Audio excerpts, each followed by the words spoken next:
بسم الله الرحمن الرحيم الحمد لله رب العالمين ثم الصلاة والسلام على أشرف الأنبياء محمد وعلى آل بيته الطيبين الطاهرين اللهم صل على محمد وآل محمد. Dear viewers, Assalamu alaikum wa rahmatullahi wa barakatuh. Once again, we thank Allah subhanahu wa ta'ala that has given us this opportunity to be amongst you discussing the holy verses of the Quran and the narrations of Ahl Bayt alayhim as-salam, and asking Allah subhanahu wa ta'ala by the blessing of these verses and the narrations of Ahl Bayt alayhim as-salam to bless us to be able to bring these verses and these narrations inshallah into our lives. If you have followed our series, you know that we discussed about the 6th verse of Surah Al-Baqarah chapter 2, which we discussed this verse, Bismillah ar-Rahman ar-Rahim, إِنَّ الَّذِينَ كَفَرُوا سَوَاءٌ عَلَيْهِمْ أَنذَرْتَهُمْ أَمْ لَمْ تُنذِرْهُمْ لَا يُؤْمِنُونَ, where Allah subhanahu wa ta'ala addresses the Holy Prophet Muhammad sallallahu alayhi wa alihi, peace and blessing be upon him and his progeny, where Allah says, as for the faithless, it is same to them whether you warn them or you do not warn them, they will not have faith. Within the first 5 verses of this chapter, Allah subhanahu wa ta'ala talked about the pious individuals and their characteristics, that they believe in the unseen, and the characteristics that we discussed within the previous episode. In this verse, chapter 2 verse 6 and verse 7, Allah subhanahu wa ta'ala describes the characteristics of disbelievers. And specifically, if you remember, we talked about different level of kufr and disbelief from the narrations of Ahl Bayt alayhim as-salam. But in this verse, we're talking about those stubborn disbelievers who, no matter how many signs of Allah subhanahu wa ta'ala has been presented to them, they still reject and they do not accept. So we were talking about those people where Allah says their first characteristics is that it is the same to them. You warn them or you do not warn them, they will not have faith. And then after these two verses, verse 6 and 7, Allah within 13 to 14 verses describes the hypocrites and their characteristics.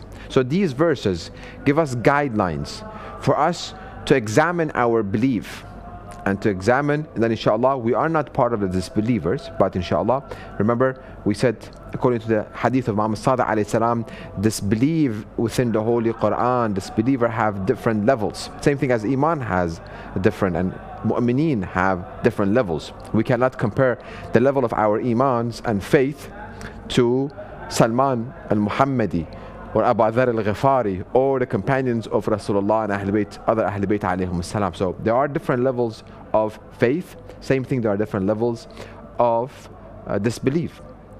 So we're hoping that, if you remember, we discussed that one level and one significant part of disbelief is when you disbelieve in Allah's blessing and you are not grateful, which alhamdulillah all of you brothers and sisters are grateful for what Allah subhanahu wa ta'ala has bestowed upon you from His mercy. So inshallah we are not from the disbelievers, but we talk about their characteristics, so we keep reminding ourselves, because as a matter of fact that we talked about it, it's not that one night we sleep and the next day we decide we want to be a disbeliever and not believe in Allah subhanahu wa ta'ala. No, many actions, many ideas, many questions, many doubts lead one to another for us to become a disbeliever, God forbid. So why these believers are not same to them? They won't, even if Rasulullah warned them or he doesn't warn them, they will not have faith. The answer is in chapter 2 verse 7, the next verse. Allah says, these people, these disbelievers, these stubborn disbelievers who resist and reject the signs of Allah subhanahu wa ta'ala and they are adamant about it, Allah says, in that case, ختم الله على قلوبهم وعلى سمعهم وعلى أبصارهم غشاوة ولهم عذاب عظيم. For these people, again, they resisted, they rejected stubbornly, and they were adamant about their rejecting the signs of Allah subhanahu wa ta'ala. After what they have done, please pay attention carefully. After what they have done, and they have rejected stubbornly, Allah said, now Allah has set a seal on their hearts and their hearing, and there is a blindfold on their sight, and there is a great punishment for them. And so again, it is the result of their own action. It is what they have done. Allah subhanahu wa ta'ala, all merciful, to place a seal on someone's heart and ears and a blindfold on their eyes for them not to find the guidance without any good reason. He brought us to this world. He created us, and He created heaven for us. And He shows us the sign, as we have discussed it within the previous episode, that we have internal proof from Allah subhanahu wa ta'ala, which is our intellect, and external proof, which is the teachings of Muhammad and Al Muhammad and the teachings of the Holy Quran. These two give hand in hand together for us to find the right path and to stay on the right path and follow the right path all the way until our last breath, that inshallah we die as a believer, and inshallah heaven will be waiting for us. But if we keep denying the internal proof of Allah that He has given us, our intellect, and we keep covering our eyes and we don't use these tools that Allah subhanahu wa ta'ala has given us, which we will discuss it in the later either this episode or the next episode, how some people do not utilize the tools that Allah subhanahu wa ta'ala that has given them to find the right path. So this seal is the result of their own action. Where Allah says, Khatam Allah ala qulubihim, Allah has set a seal on their hearts and their hearing, and then there's a blindfold on their sight. It is this action that Allah is taking toward these disbelievers. It's because of their own action which they rejected and resisted. So the question might come into your mind, isn't this taking the ability for them to find the right path, taking the ability for them to follow the right path, taking the ability for them to decide to follow the truth or falsehood? Isn't this jabr, or as a translate to predestination, that they've been forced to? That's a very good question if it comes to your mind. Very good question. That you might say, well, these disbelievers, they didn't have any more chances. They didn't have that ability, that option to find the truth and follow it. As we discussed it, we read this in chapter 4, verse 155. Allah subhanahu wa ta'ala says, فَبِمَا نَغْضِهِمْ مِيثَاقَهُمْ وكفرهم بآيات الله وقتلهم الأنبياء بغير حق وقولهم قلوبنا غلف بل طبع الله عليها بكفرهم فلا يؤمنون إلا قليلا. Beautiful. Chapter 4, verse 155. Allah says about these people, then because of their breaking their covenant, as we said earlier, it's their own action that leads to this kind of severe punishment in this world and life after death. Then because of their breaking their covenant, so they broke their covenant, number one, their defiance of Allah's signs, وَكُفْرِهِمْ بِآيَاتِ اللَّهِ, Allah shows them signs after sign. All of us, Allah will show us signs. Many, numerous signs will be, have been, and it is, and will be shown to us, to find us, for us to find the truth, for us to be on the right path, for us to be guided, and for us to end up in heaven. And so then because of their breaking their covenant, number one, and their defiance of Allah's sign, number two, and their killing of the prophets unjustly, and for their saying, our hearts are hardened. It's talking about Bani Israel, where according to our history and narrations, Bani Israel on a daily basis, they used to kill 70 prophets of Allah subhanahu wa ta'ala. So when this happened, when they stubbornly reject and resist Allah's sign, and they break the covenant and killing of the prophet unjustly, Allah says rather, Allah has set a seal on them for their unfaith, for this disbelief, for them for them rejecting Allah's sign and killing the prophets and breaking the covenant. Now this will lead for them to have a seal on their hearts, so they do not have faith except a few. So we have to be very, very careful. Allah has given us tools, physical tools for us to find the right path, and internal tools that find for us to find the right path, the truth, haqq, and to follow it. But if we don't use it, we will be amongst, God forbid, amongst these people. The eyes that the pious utilize to observe the signs of the Creator, and the ears that the pious utilize to heed the truth, and the heart that the pious utilize to comprehend the truth is not functioning within these disbelievers. They have it.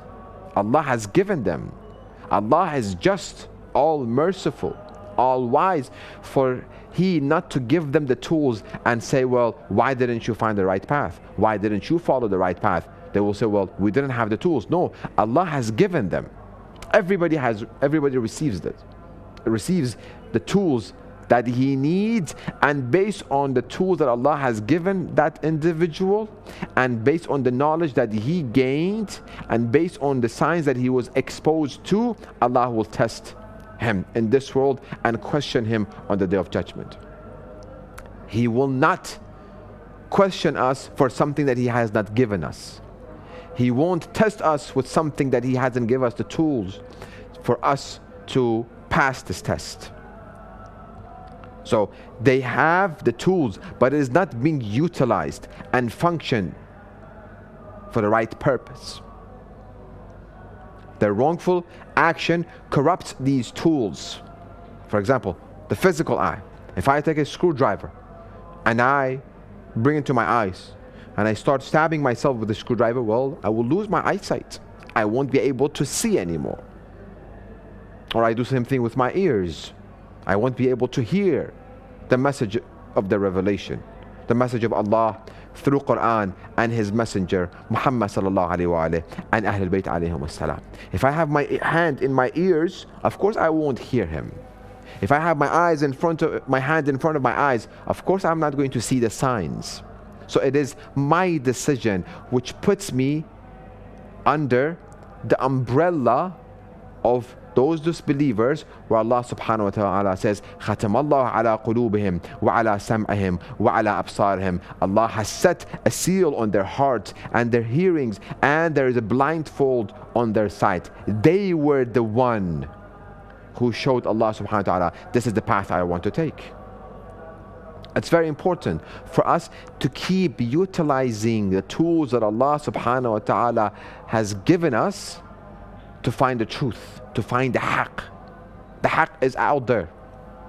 Again, it is against Allah's justice for the haqq not to be there and not to be able for us to obtain it. And then on the Day of Judgment, He questions us, why didn't you follow the haqq? In every aspect of our lives, every aspect. If we don't use it for the right purpose, it will lose its capability. For example, a knife, which was supposed to be used to cut vegetable and fruits and meat. You come and you take it and start, for example, on the wood. You start cutting the wood. And many times you hit it on the wood, or for example, a tree. You keep using it, it becomes dull. You won't be able to use it for cutting a meat or vegetable or fruits or anything else. You used it for the wrong reason, for the wrong purpose. Or for example, if a mirror is dusty and I haven't cleaned it, I'll come stand in front of the mirror, I won't be able to see myself. Is there anything wrong with the mirror? No. It's something wrong with me that I have not cleansed this mirror for me to see myself. With this eye that I have committed sins, God forbid, I won't be able to see the sign. With these ears, if I hear things that I'm supposed not to hear, well, I won't hear the message of Allah subhanahu wa ta'ala through Quran and His Messenger. And with the heart, that I left this heart to be occupied by other than Allah subhanahu wa ta'ala, I won't be able to receive the light of guidance in this heart. Where the narration, beautiful narration states, Al-qalbu haramillah.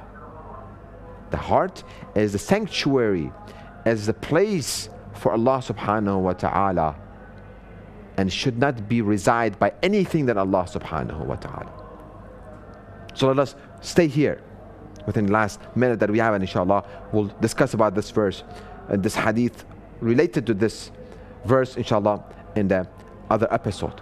What are we letting our heart to be in love with? Who are we letting to reside in our heart? What has occupied our heart? What has became our forefront and has become what we always think about and we focus about and we yearn to see and to feel and to touch and to talk to? Who is that? The hadith says, this heart of yours should be always yearning, should be in love with Allah subhanahu wa ta'ala and nothing but Allah subhanahu wa ta'ala. It's a beautiful hadith that inshallah our time is finished. Inshallah we'll discuss it in the next episode. Inshallah we conclude by asking Allah subhanahu wa ta'ala the most important dua, and that is for Allah subhanahu wa ta'ala to hasten the appearance of our beloved Imam Mahdi Ajjalallahu ta'ala Farajah Sharif, which is again the most important dua in our lifetime. So let us raise our hand and read dua faraj together. Bismillah ar-Rahman ar-Rahim. اللهم كن لوليك الحجة ابن الحسن صلواتك عليه وعلى آبائه في هذه الساعة وفي كل ساعة وليا وحافظا وقائدا وناصرا ودليلا وعينا حتى تسكنه أرضك طوعا وتمتعه فيها طويلا برحمتك يا أرحم الراحمين.